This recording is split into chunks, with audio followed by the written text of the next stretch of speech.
Прадстаўнікі многіх калектываў і арганізацый стараліся прыбіраць свае тэрыторыі, як толькі выдавалася надвор'е без дажджоў. А ў дзень рэспубліканскага суботніка маладзечанцы працавалі на самых розных аб'ектах раёна. У цэнтральным парку імя Перамогі работнікі райвыканкама і камунальніка зграбалі леташнюю лістоту, прыбіралі апаўшае галлё з дрэваў, адгружалі смецце. Актыўна ішла работа і на дзіцячых атракцыёнах. У пачатку мая тут звычайна адкрываецца новы гульнявы сезон, і таму дарослыя стараюцца, каб да гэтага часу ўсё было падрыхтавана, як мае быць. Сегодня в рамках республиканского субботника более 300 человек нашего предприятия УП «Коммунальник» вышло на разные объекты города поработать. Но особое внимание, конечно, мы больше уделяем нашему парку, потому что 1 мая открытие детского, скажем так, сезона, открытие аттракционов, поэтому вот часть наших сотрудников вышла навести порядок в парке культуры и отдыха на детской площадке. Готовим, красим детские площадки, готовим кое-что к покраске, убираем, сгребаем прошлогоднюю листву, чтобы уже детки пришли 1 мая на открытие, было все красиво. Асаблівая ўвага падчас суботнікаў добраўпарадкаванню тэрыторыі, ля помнікаў і месцаў пахаванняў абаронцаў айчыны і ахвяр вайны. Ля абеліска па вуліцы Драздовіча працавалі дзесяткі людзей з розных арганізацый. Тэрыторыя сквера даволі ўнушальная па плошчы, і таму работы хапае ўсім тут і вясной, і восенню.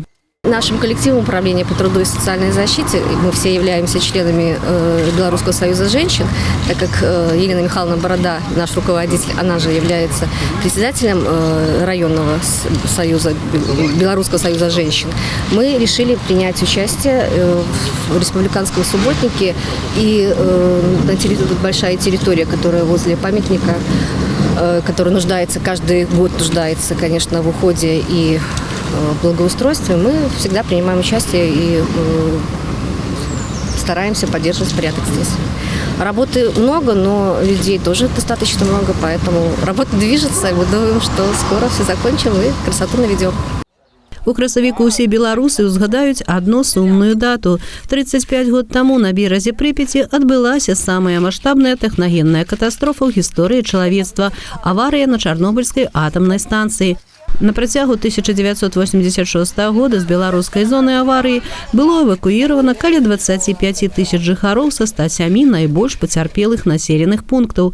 Перасяленцаў прыняў і Маладзечанскі раён, а ў вёсцы Лешна сіламі вернікаў узведзены крыж і устаноўлены помнік усім ахвярам Чарнобыля і ліквідатарам і мірным жыхарам. Буквально через неделю очередная годовщина этого скорбного события. Поэтому исполкомом принято решение было приехать на это место, на этот памятник, навести после зимы здесь порядок. Где-то надо что-то подкрасить, где-то побелить, пограбать листья. С тем, чтобы люди, которые соберутся здесь через неделю, пришли на достойное культурное место, им было приятно здесь находиться, и они могли вспомнить своих односельчан, потому что в нашем районе на самом деле и в этих местах проживает большое количество людей, которые переселенцы, которые пострадали от этой трагедии, и собираются на этом месте каждый год. А ў гэту суботу навядзенне парадку на зямлі, азеляненне і добраўпарадкаванне тэрыторыі на Маладзечаншчыне будзе працягвацца.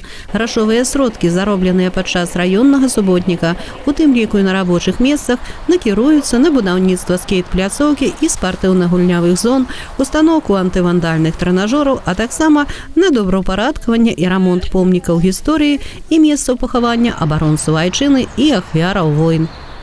Алла Маркелова, Алексей Андреевский, МКТБ.